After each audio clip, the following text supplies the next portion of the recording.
Is the new DeLorean back? And if it's back, what's it going to be? We're going to talk about it in 2 seconds when we get right back.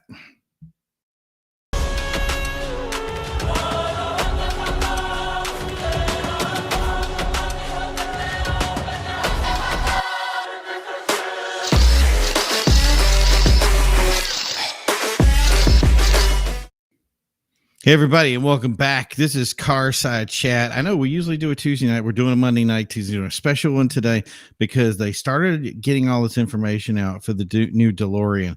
So I wanted to go over that so we can kind of discuss it, and I have a guest on tonight that we can do that with. As always, this is your host, Primo, and you can check me out on IG, all those different things at VIP Primo. And as always, don't forget to head over to executiveautomotivesociety.com.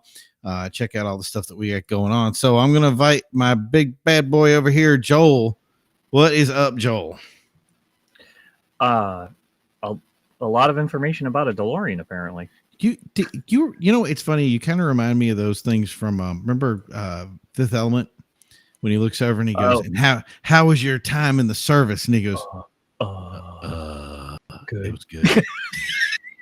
And he's like, commercial. Corbin, my man. Corbin, my man. And right on cue, guys. Don't forget to like and subscribe. Don't forget the bell icon. I want to get all that junk out of the way right at the beginning because it is what it is. So, all right. So before we talk about that, I just wanted to remind you that we have a very cool event that's coming up on the 15th Sunday. It's the first ever Executive Automotive Society supported event, and that is the Hopkinton Concourse. So if you're in the New England area, tomorrow is the last day to register if you're going to put your car in it. Tons of space for people who actually want to come out and check it out because there's going to be some crazy cars out there. We continue to look for some new stuff, and it's all going to be supporting Dana-Farber and the Jimmy Fund. So now that I got that out of the way, we're going to get to the real topic today, which is the pure insanity that is the new DeLorean. So about, I think, was it 2 days ago, Joel? That you approached me about it? I think so. I mean, 2 days? You were really excited and really jonesing to talk about this. I was actually. and I got to be honest with you, like I kind of really didn't do any real honest research until like just before the show. I don't think there's any research to do. Like, well, and that's the thing, you know, like I did like the initial look and I couldn't find anything that seemed real versus, right, you know, projected. And, you know, they do have the website with the countdown on it, which I think is, you know, it seems like, you know, doing a countdown when it's not until like August, I guess was when the official date. Well, the thing is, I mean, two days ago was kind of the big thing that really caught traction for it. But the thing that really got me was this is what they put out a while back. Was this right here? Turn that down a little bit so it won't be too oppressive. So that was kind of the big thing that they originally put out. And then yes, was it day before, like you said, but it had been like 2 or 3 days ago, but anyway, or maybe before the weekend, they came out, and then I'm going to tune this down a little bit some more because it's really loud, but they came out with this right here, and I think that was really the thing that caught everybody's attention, was that cut right there. So what it was they brought this new thing out, and then we went directing everybody over to their website, and we'll go over there. And right now the counter is at 21 days, 5 hours, 5 minutes, and 26 seconds. So the hype began the second that came out, and I signed up for it to make sure I got updates for it. And this is what I got in my email. So DeLorean, the future was never promised. Nice. So yeah. So the thing was, I mean, if we want to think about it from the standpoint of DeLorean, I mean, I wanted to have, and we are going to have down the road some guys that actually have DeLoreans. I actually know somebody who actually owns the original truck from the first, but Back to the Future. The SR5.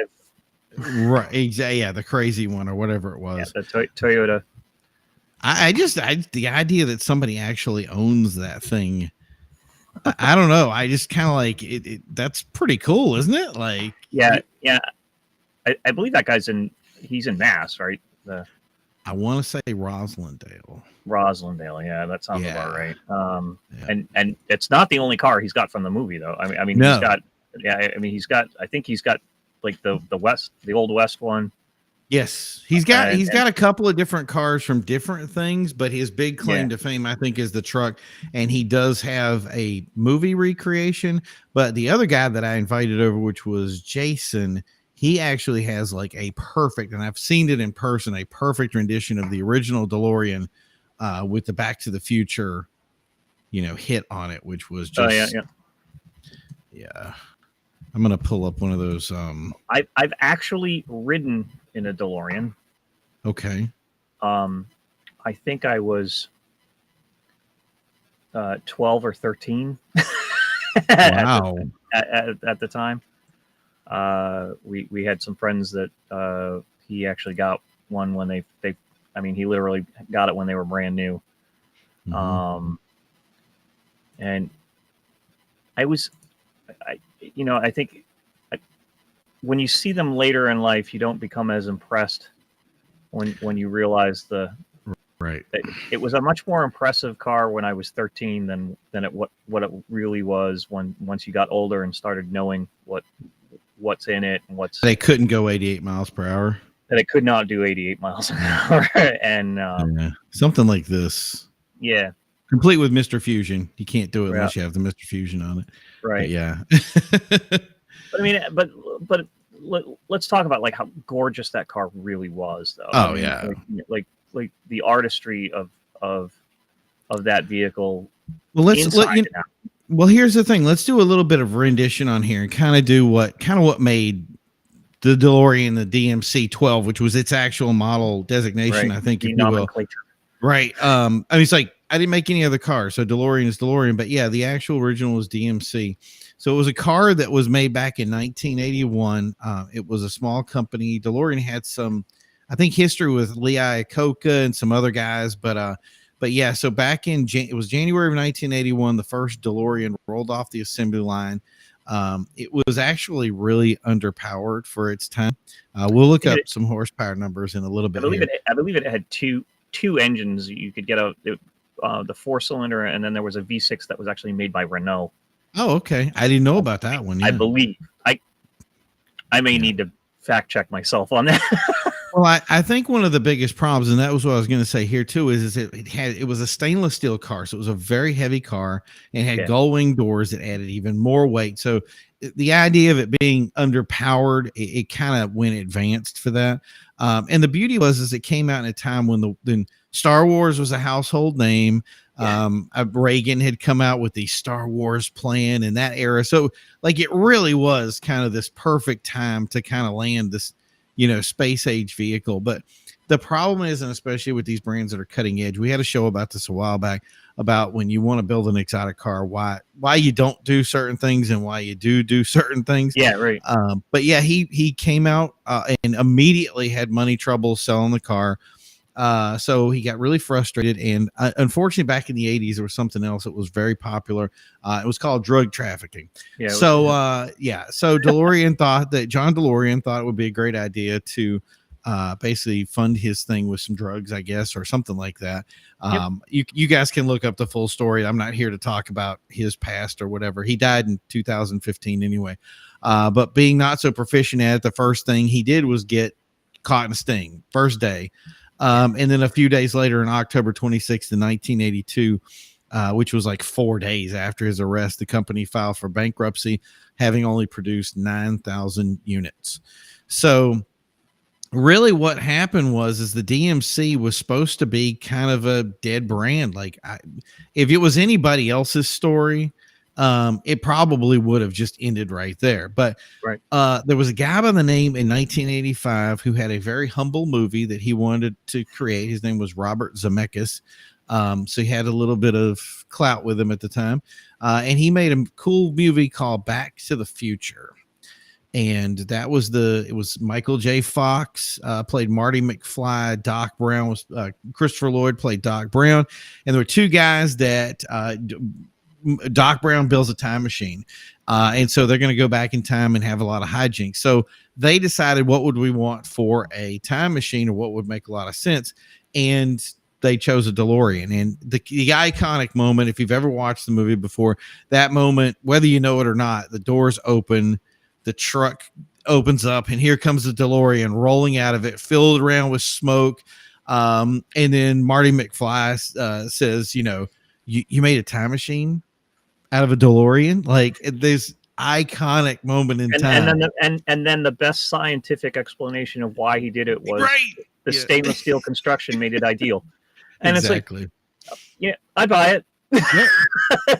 Nobody, I mean, not to say that when we viewed this, when we were like, probably 14, 15 years old or whatever, that we didn't look over and care about that scientific, but it was so cool that there was a reason. That's all I think we cared about. Right. Yeah. So the DeLorean has literally lived for 40 years based on this movie, and that's really what's fueled it. People got into it, they started buying them again, and then the time machine, I think, went to 2015, so that really just recouped it, because everybody wanted to see that moment when Doc Brown says, you know what, we've gone to 2015, this is as far as the movie was going, and from here on out, the future is up to you guys to make it what it was. So it just became part of that history.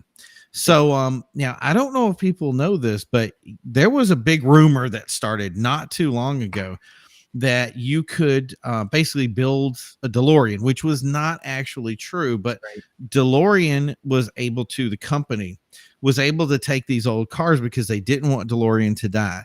And they would take ones that people didn't want, and they buy them up, and then they refurbish them and make them into new DeLoreans. And that was the beauty of it, is they could do stuff like that. Oh yeah, here we go. Sorry about that, Joe. I was up in the middle of something. What's up, Joe? Let's see. What does he say here? Made with bags of Coke. Wasn't actually, it was like anything in the 80s. There was some sort of Coke that was involved in its production, I guess. But yeah, so what they did was they started refurbishing these things. Now, if you go over to DeLorean's website, you're going to see these cars that are refurbished, and it's crazy. $80,000, $100,000 for these cars. So they're definitely not cheap. Which is ironic, because do you know what the original sticker price was? No, what was it? It was, in fact, with a standard transmission, four-wheel disc brakes, air conditioning, AM/FM stereo radio with cassette. I mean, come on, bring your bring your mixtape, baby. Hey, $29,825, which wow. So, but you put that in perspective. So that was 1981. Your actual, I think your equivalent of 2021 dollars is probably about like 90 grand kind of thing. Right. I think. But yeah, but the beauty of it is that if you wanted to make that, if you were a cosplayer and you wanted to do the cosplay car, if you just wanted to own some iconic piece of history, because you thought at the time, I'm pretty sure, that nobody is ever going to make this car again, that was your opportunity, and you could have it. And there's a lot of people out there right now that actually, I know personally that, I probably know 2 recreations, but the majority of stuff that I know is just people who own the DeLorean just because they wanted to restore it. It had a weird space frame, so it was very problematic to restore. Everybody that says it. And to let you know, the DeLorean's engine was a Peugeot Renault Volvo PRV 2.85 liter single overhead cam V6 with only 130 horsepower at 5,500 RPMs with 153 pounds of torque at 2,750. That is painful. So there was a good chance that this car couldn't even go 80 miles per hour based on its.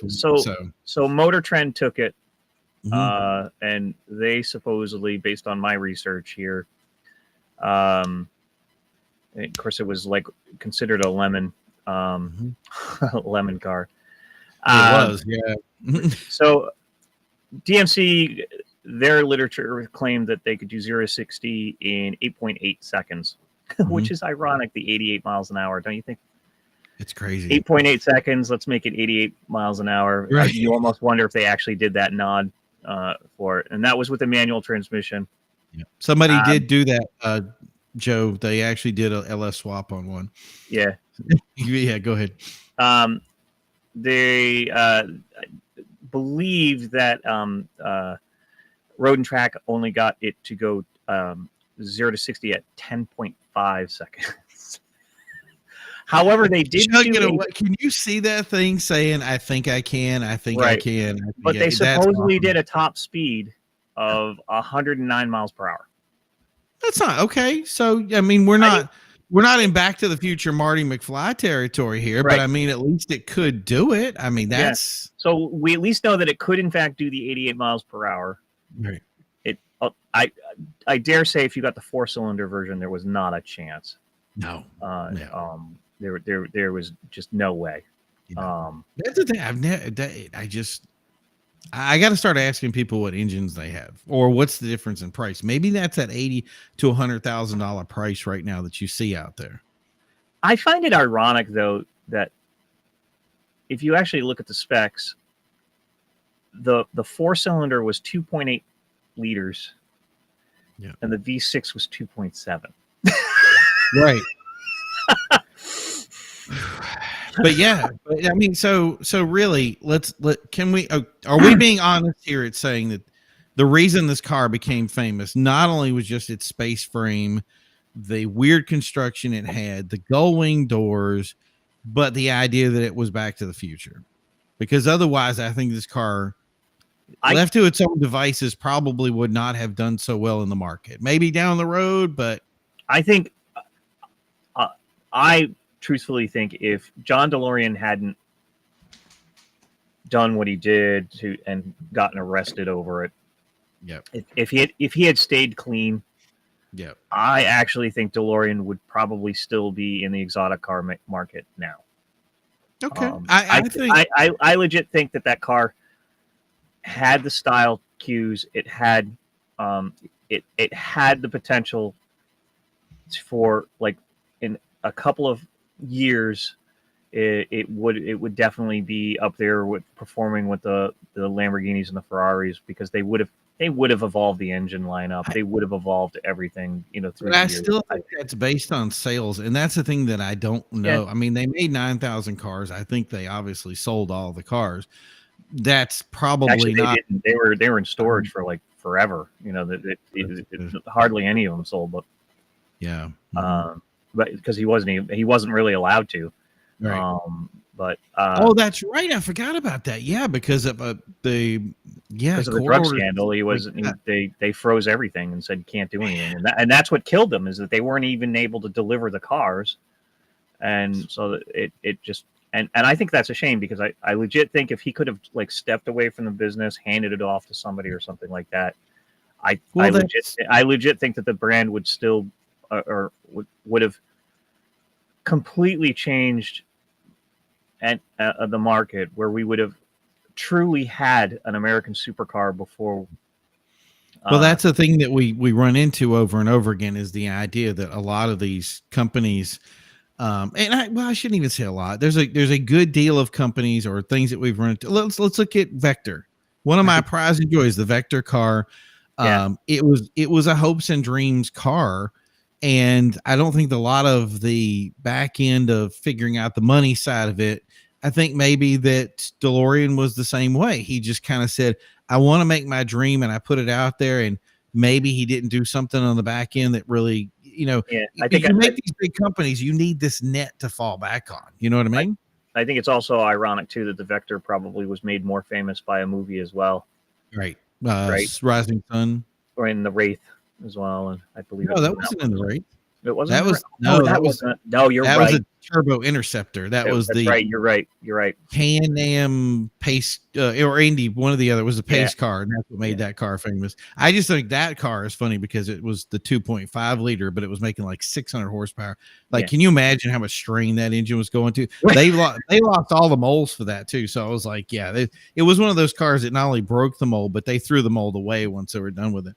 So, I think I'm really torn on that. I really think DeLorean would have struggled. I think it would have been one of those cars that no matter how it was there was always a time I think we would have came back to it because of it being as iconic and developed the way it is. But I really think that it kind of would have died off, and then I still think we'd still be in the same boat. But I really think that the movie was the big thing that made the car famous. I don't think it would be at least 20 to 30% as famous as it was without that movie. Like you invert that. In other words, 60 to 80% of it. Yeah, comes I agree. I mean, the movie certainly projected it and made it a genuine icon. Right. Exactly. Right. You know, I mean, if it wasn't for the movie, you wouldn't. I mean, hardcore car guys would be talking about DeLoreans, maybe, but certainly not with love and affection that was given to it because of the movie.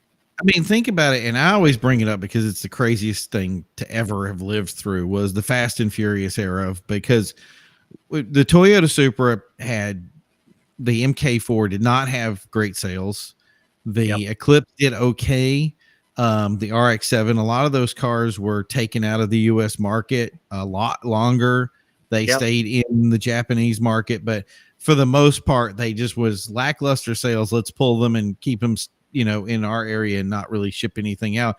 And a movie changed all that. Like sales, I think pre-owned sales went up like 60% after that movie. Well, so you think about the price just ratcheted, right? Right. And today, I think it's funny that you can look at a Supra now and you say more than you can afford, pal. Right. Supra, it just inverted. It's crazy because a movie can change and create an icon, right? Overnight, right? Literally. So that's the thing is I really think, and I'm glad. I am very happy. I mean, we can criticize DeLorean, we can say the car is underpowered, and we can say all this stuff, but I am really happy that the movie came out and that made this car iconic, and it is what it is, and that it has something we can remember. I wish it would kind of happen to more of these cars out there that we don't realize that are out there that were just huge cutting edge and they disappeared. You know what I mean? Yeah. So there was a little bit of buzz going a couple of years back, but my thing that I remember was there was a Rob report, I want to say back in 2021, and there was Angel Guerra. I'm going to pronounce this wrong. Angel Guerra decided that he was going to make a rendition of what he thought a new DeLorean would look like. I don't know if that was based on DeLorean saying we're going to make a car or that it was in concept, but this was the picture that they released. And I have to say, that's kind of crazy, right? I'm telling you right now, if we even get a car that looks half as good as that car does, right? I would be a very happy customer if I put an advance order, which I'm not going to do because I have money. So, now check this out, which is something that you had brought up before too. So this was the rear of remember, this is a rendition imagination of the DeLorean. This is not the actual car, but just look at that back end. So we look at the way that looks right there with the venting and stuff. I love those wheels. Those wheels right there are just. Well, it's a perfect salute to the original car, right? Yeah. Right. I mean, it just totally makes it like obviously Angel Guerra. Yeah, I'm gonna go. We're gonna just butcher it because right. And we apologize if he ever watches this and please and literally just goes. I think he did, yeah, because he killed it. Like I'm gonna say, please forgive me because your artwork was amazing. But here's the thing: is you were saying it before. If we look at the background of the original artwork that was presented us to by DeLorean, if you look at this, that looks a lot alike. It's close. I'm having issues with like the straight. There's the straight light in itself, right? And we're not seeing that light up DeLorean logo, right? Which, style cues aside, I think it's very, very close. And like I said, if we get half of that, I'm actually, seeing that same, kind of like the 1980s vented window louvers on the window kind of thing. I think that's fantastic. There's just like so much about like that rendition that's just like, I want it badly. That's what we said too, Silver City. So, that was the thing is it's such. I get very, very excited. And the thing is I'm just, maybe it's nostalgia driven. Maybe it's whatever it is. I'm sure for a lot of people there's going to be a nostalgia of like a genuine. I'm going to use this word too much in description of this car. That it is such an icon that has such an effect on our emotional psyche. Right. And it's because of the movie. Mm-hmm. But on the same token, it's like we want a brand new DeLorean. Like, yes. I think we genuinely do. Yep. And that's it. So here's my thing. And we'll go back to that because I think we gotta talk about what we're hearing about this car and what the concept is and what we know and what we don't know, which is what we don't know is actually a lot. Right. But the first thing I want to ask is does this hurt or does it help the value of those original DeLoreans? Because they're already been climbing. So I'm thinking it's one way or the other. What do you think? I think it helps. It certainly brings the brand recognition back to the forefront for possibly people that are new to it. And sure, I think the same thing happens when there's a new style of Corvette that comes out. Like suddenly there's like a shift in people, selling their previous generation Corvette to get the next generation one, and like right on down the line. And I think the same kind of thing will happen with the DeLoreans. Are their prices going to shoot up $30,000? No. But what I think you're going to see is volume of like transactions start to go up. You're going to see a bunch of them showing up across Barrett Jackson and right. I think I think they're gonna that people are gonna start moving them. But not so much to say that they want to buy a new DeLorean, but just knowing that they're going to be able to capitalize on this news about DeLorean coming back, and I think that's going to be great for the brand. Yeah, and my thing is anytime. Because let's be honest, even though that we can still ride on some of that Back to the Future train kind of. I don't want to say derail, but it kind of ran into the station in 2015. A lot of the people who kind of went with it and said, we want to know the history. That was that famous date or whatever that was on the dash. It said, this is the future. Well, we don't September something. Right. I'm sorry, folks. We don't have flying cars in 2015, but you still have a DeLorean that you can buy. And that was the thing is it was this hype that happened that kind of carried over into this next generation. So we're really psyched to say, here it was, but that was the thing is once it was done, that was it. The only time you're going to see one is at a car show, a little bit of discussion.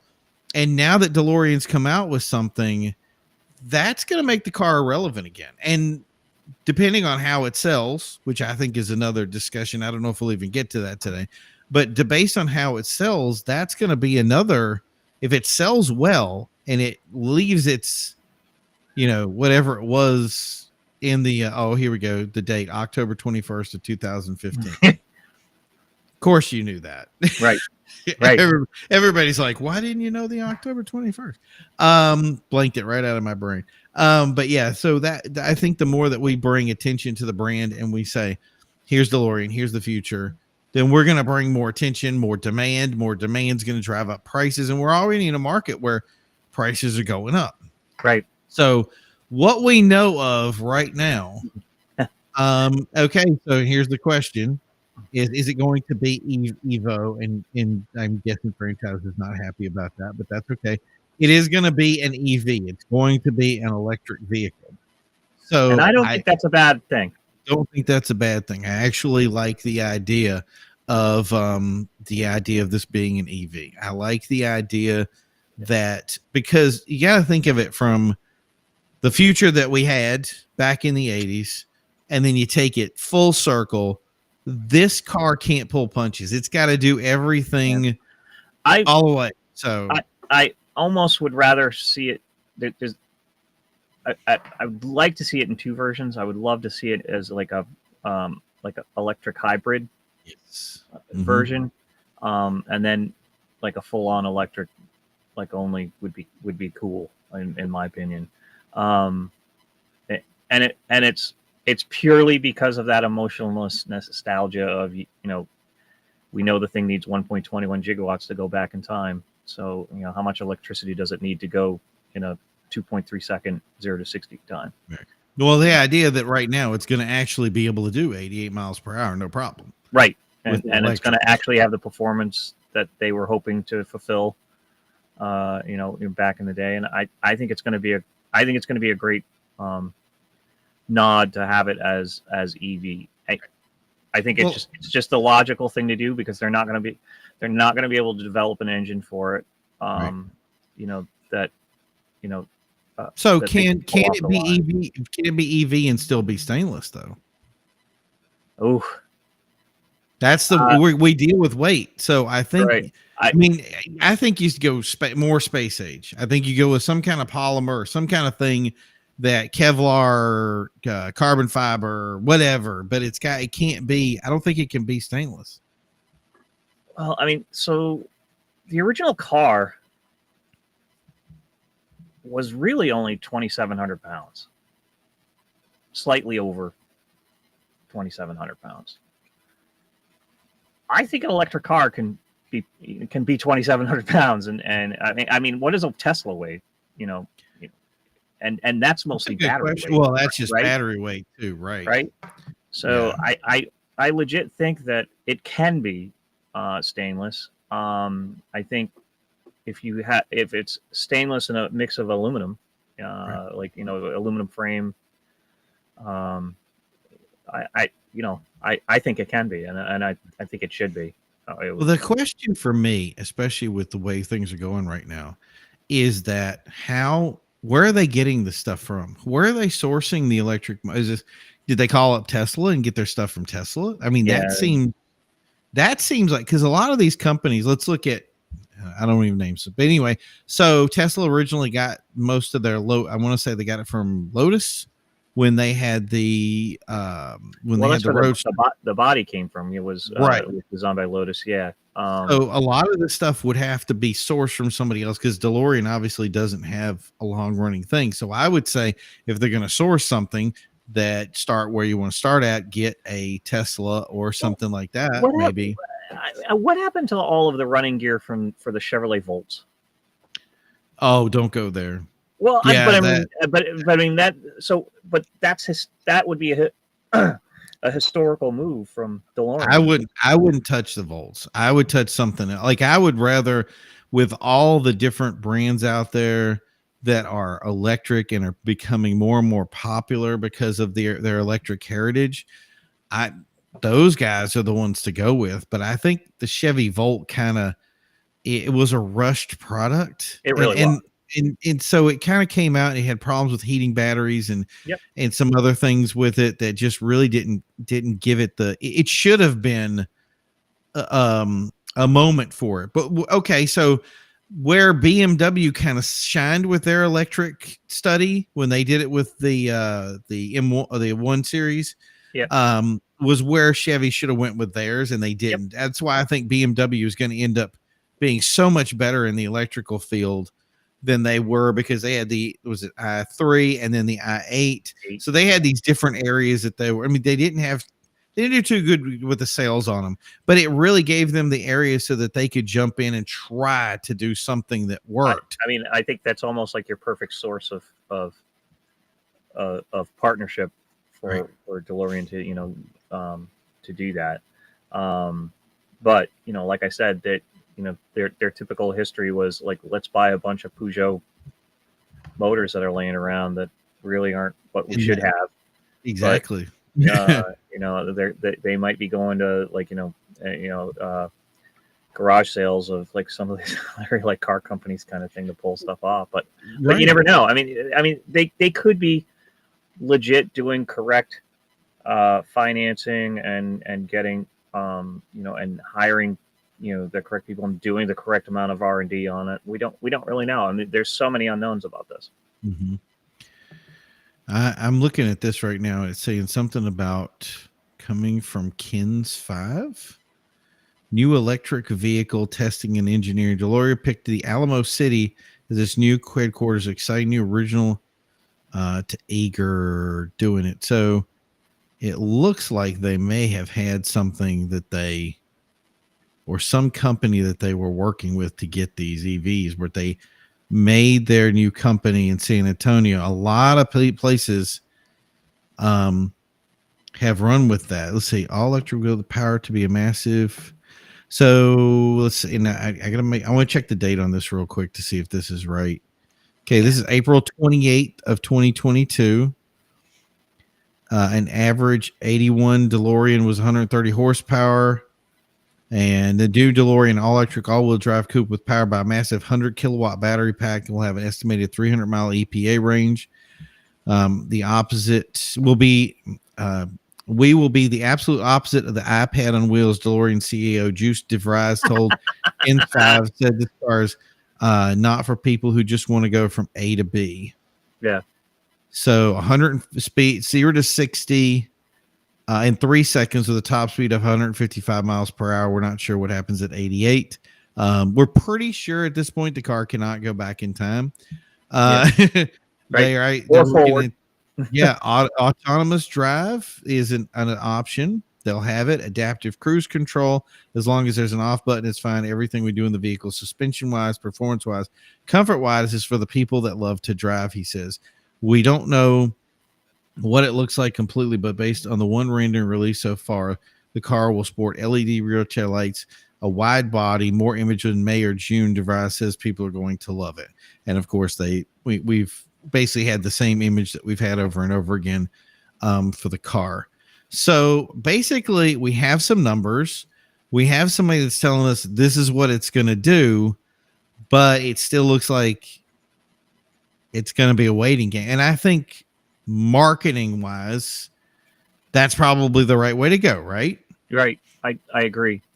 I think it hits the right numbers. I think it hits it hits the right emotion points for it. So I think I think that's a definite concept of what we'll see. Yeah. So the thing is right now, from what I'm seeing, I think we can be excited about this, right? I definitely think we can be excited about it. I certainly am excited about it.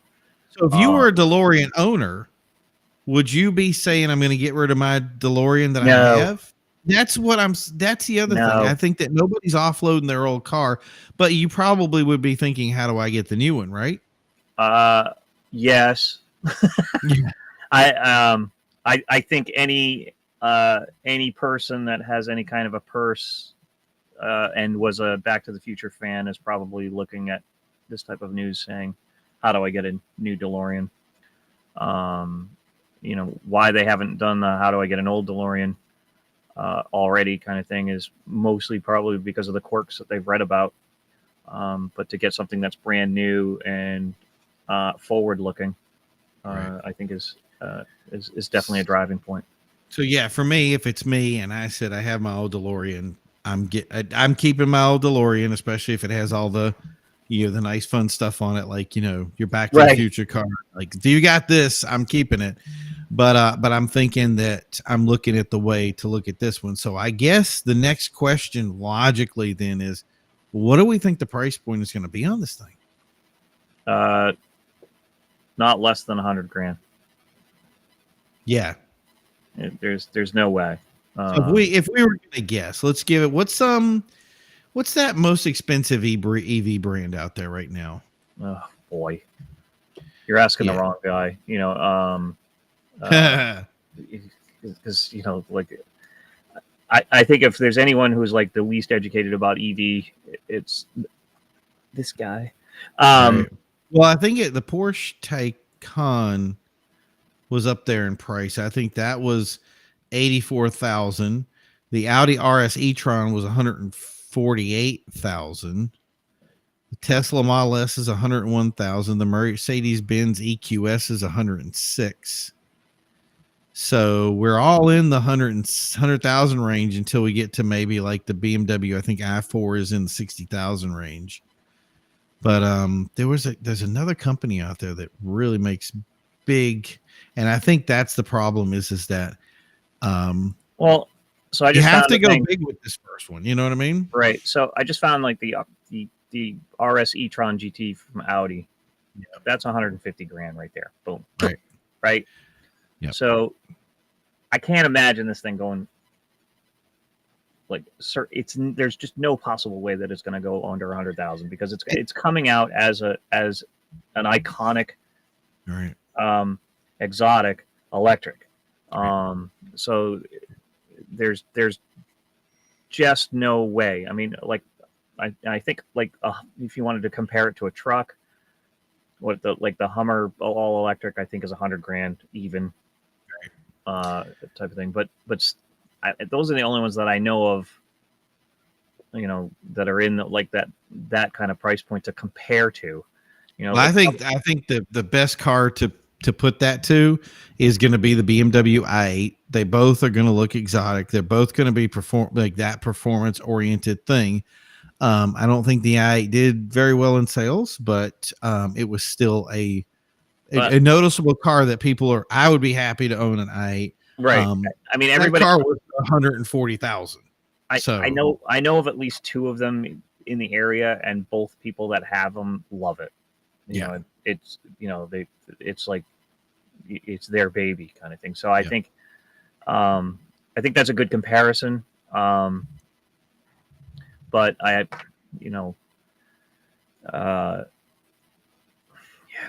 it's so funny because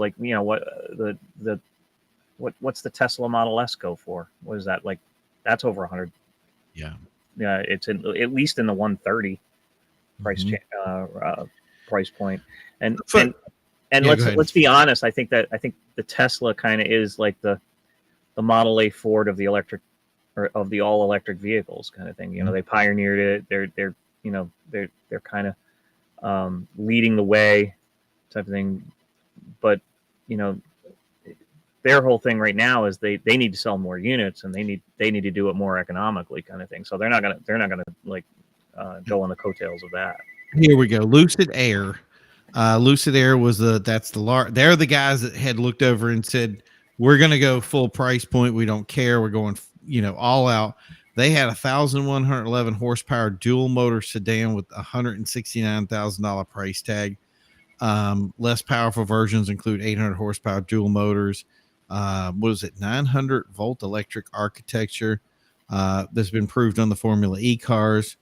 And that car, like I said, that's anywhere from 80,000 to 170,000. And I think that was kind of when I did the most research on it prior to getting into this, I kind of saw that as being your benchmark number. It's 80 and 170.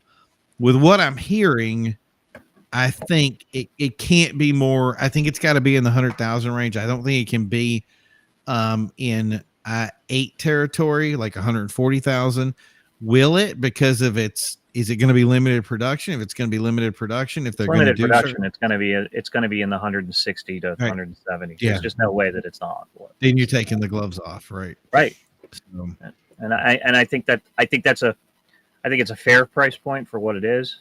The way it looks. I mean, like I said, if it looks half as good as what any of the renderings that we've gotten out of it, I think if we get half of that rear profile with that stance, it's going to be a true exotic.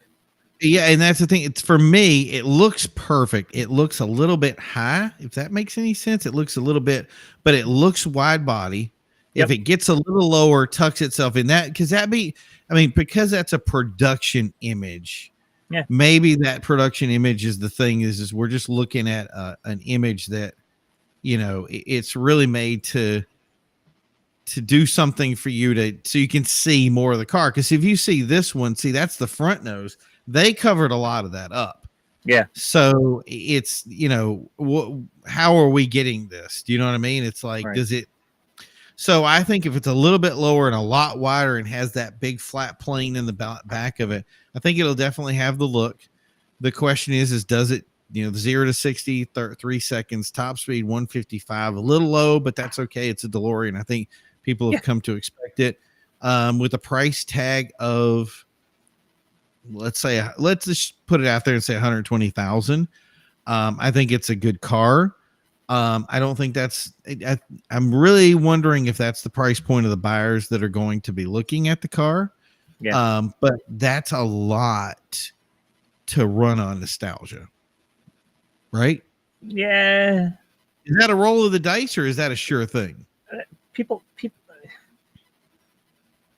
the market's going to do what the market's going to do. Yeah, right. Right. And it all comes down to, I agree. We might be putting a little bit too much faith in the nostalgia of it.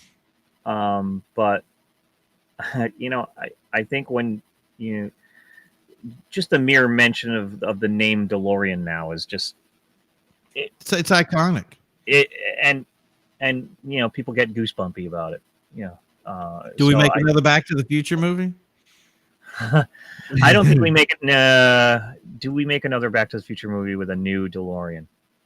I know a lot of movie guys that would have instantly send me hate mail just because we really suggested that. What I'm really scared is there might be a reboot. So that's what I'm saying. Yeah. In other words, you can bring back the original. It won't be a continuation. It's going to be like it's not going to be Marty McFly. It's going to be Martina McFly. And that's the thing is maybe some electric guys out there get it behind it and say, hey, let's make this movie. You know what I mean? And change the face of the way we looked at the original movie. Now it's a whole new thing. Maybe we don't have flying cars, but like I said, anybody that you say that reboot to somebody. And I mean, even when I hear it, I shudder. Yeah. This cringy bile starts coming up the back of the throat. Yeah, and it's not cool.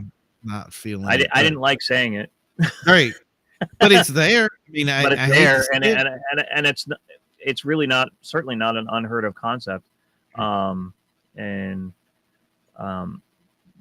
I think that I'm not sure you can do like a continuation or anything like that, because we knew Doc Brown kind of didn't want to do anymore, but of course he made the train, so you never know. I mean, they had the cartoon with there you go. It'll be between the new car, so they'll start off with the train and end with the new car.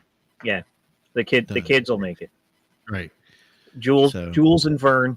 Oh, that would be a good continuation, right? We'll make the new DeLorean into a time machine. They'll pull the old car out. It'll look like just junked up. The tires will be all busted up, and they'll say, "You know what? We really are in the future. We didn't have the flying cars, but we're going to fix it." So there's the storyline. You know what's going to happen? Yeah, I got it. Okay, I'm going to write this movie for you. And do it. I'm ready. Hit me. So they go to the cave, take the DeLorean out of the cave. Mm-hmm. They forget to put it back, which creates a time paradox. Now they got to build a new one from scratch to restore the timeline. There's your cutscene right there. Right. Yeah, right. Like I got you moving right now. Right.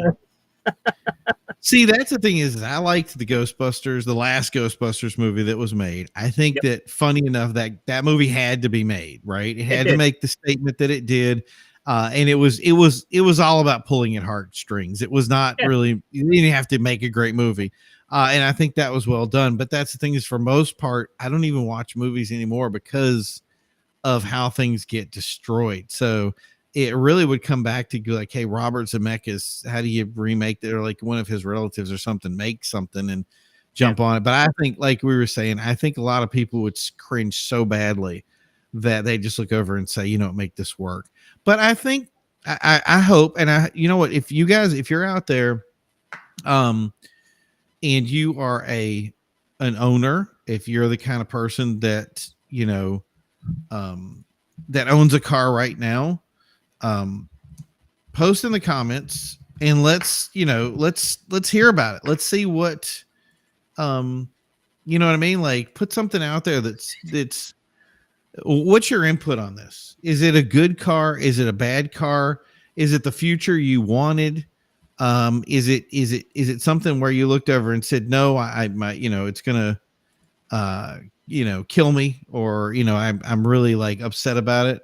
The new Ecto one should have been a CTSV wagon. See, that's the issue, is that whenever you make the good movie and you try to do the nostalgia side of it, you have to do the original car. You can't, you have to do this car. You can't do any other car. It just kind of takes away from it. But the idea that I kind of, I can't, like I said, I like where we're going with this DeLorean so far. I just don't. I like the Vector W8, and we all saw what happened to that. 22 vehicles were produced. Jerry struggled with that car. For the history of the car was out there. He actually had to sue the company to get the rights back. And then companies today get these new brands and they take over, and they have, new ownership, new leadership. It saddens me that with the new Gumpert Apollo, that more people are not sharing the look of that car. That car was cutting edge. It was so crazy looking. Did you ever see that? Yeah, and I think the fundamental problem that we have is that us car guys, yes, say that, are not. It seems like we're not training the love of vehicles into the next generation. There's a disconnect on the next generation on like, what they like, or how they view the automobile. They view it as a utility. It's not it's not a love affair. But I think that's because, and I'm going to say this like this, it's the best way I know how to say it, is that they didn't have a lot of places like what we're putting out right now for podcasts. The more I see this stuff build up, the more we're in their space, and the more there is a demand for it. There's more for this love for this product. But I don't really know how this was the new Apollo. This was the rendition from the Gumpert, and it's just crazy how cutting edge it is. And the thing is I think that thing ended up selling like 2 or 3 cars. So my only problem with that car is it to me it looked like any other McLaren that came out.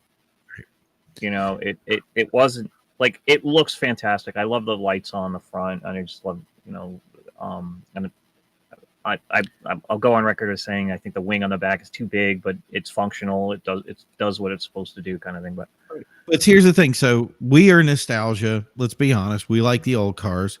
What does this next generation, what do they love? Well, are they going to be, and I love this statement from, it's so funny to hear him say this. Franchise Fair, technically the one in Back to the Future was nuclear powered, so technically not a gas powered vehicle, I guess, which was a great question, because if it was nuclear, then it would therefore be some sort of electric variant.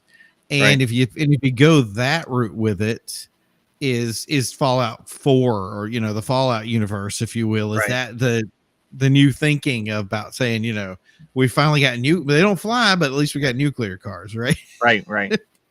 Yeah, I mean, it's just so funny. Like we could like analyze like every aspect of like the nostalgia factor of like what kids want like in a car kind of thing. It's like, it's funny, like years ago my son had a friend over, and like they're kind of talking about what they were going to get for their first car in high school, kind of thing. And all of a sudden this kid was like, "Oh, I want a Caravan," and I died a little inside. It was like, like, stop. It's something exciting, like the idea that there's a Lucid Air out there that is actually like, I mean, which is exactly why I think everybody is wrong when they stick the meme out that says nobody's going to get excited about a barn find Prius. I wouldn't, but the thing is I do know that there's going to be kids that are like growing up now who are going to get excited about a barn find Prius. I don't think they'll get excited about Priuses. I think they would get excited about Integras. I've seen $80,000 Integras. Not kids. You don't think today's kids this generation that's going to put this car as a poster on their wall? Previous generation will get excited about an Acura and that kind of thing. But I think the current generation that like we'll be lucky if we get them to love the Jeep like my daughter loves a Jeep. Yeah, isn't that crazy? And that's the thing is what kind of future do we have moving forward if that's absolutely true? I think like I said, I see more and more content that gets put out, basically the way we're putting out our content now and sharing stuff that gets more and more traction every day. I think if we continue to share the history that we have, Yeah. both from the aspect of saying, and I think this is why I love this picture so much, is because this shows the history of 1981 moving forward to 2022. And I just think that is a good picture of saying you can have and love both cars. I think both of these cars are very compelling to me from what I've read and what I've heard. Does that mean I'm getting the new car and putting it on a poster on my wall? Maybe not. But I think that there's a generation out there that can go, hey, you know what? I'm going to get that picture. I'm going to put it on my wall, and I'm going to actually appreciate that old DeLorean too, and say those are the two markets all at one time that we've, you know what I mean? And that's, I think I'm now thinking about what you just said. Mhm. And I think you hit something that I never really thought about until you just said it. Okay. And when you and I were growing up, I think we've both said before, both of us had a picture of a Lamborghini Countach hanging on our bedroom wall. Oh, I still have it right here. Right. Right. So, Right. I have the actual poster that I had as a kid on my wall right now, framed. So yeah. Right. So I mean, so that's the thing. Like the later generations of kids, somehow we've missed that whole that dream of someday owning something that was either in a movie, because let's face it, did we love the Countach because of how great it looked? Sure. Yes. Did we love it even more because of the beginning scene and beginning credit sequence for Cannonball Run? I think that made me love it even more. That's the thing, and I think that's what, and it couldn't. I remember the moment. By the way, I was in love with the Countach earlier, not as much as I was more into the Smokey and the Bandit car. So I had the Trans Am was a car, and I owned an 83, so I knew, or whatever year, 82, 83. With the same kind of wheels that is on this car over here. So that was a big, those, I think, mag wheels or something they called it. Yeah. But that was when I saw the Countach in its new glory, almost, I want to say the Americanized one, that was later made popular by Cannonball. I had already fallen in love with that vehicle well before, I was like, this is going to be the fastest production vehicle. This is what's going to happen with it. And then I think Cannonball kind of took already that zeal that we had and put it out there. Now, inversely, if we were going to go to 1995, 96, 97, I was looking at Porsches, and then 2000 Fast and Furious came out, and suddenly I said, you know what? I want to see what that Eclipse is all about. And I didn't buy the GS version that was in the store. I said, they make an all-wheel drive turbo 2-liter for this thing.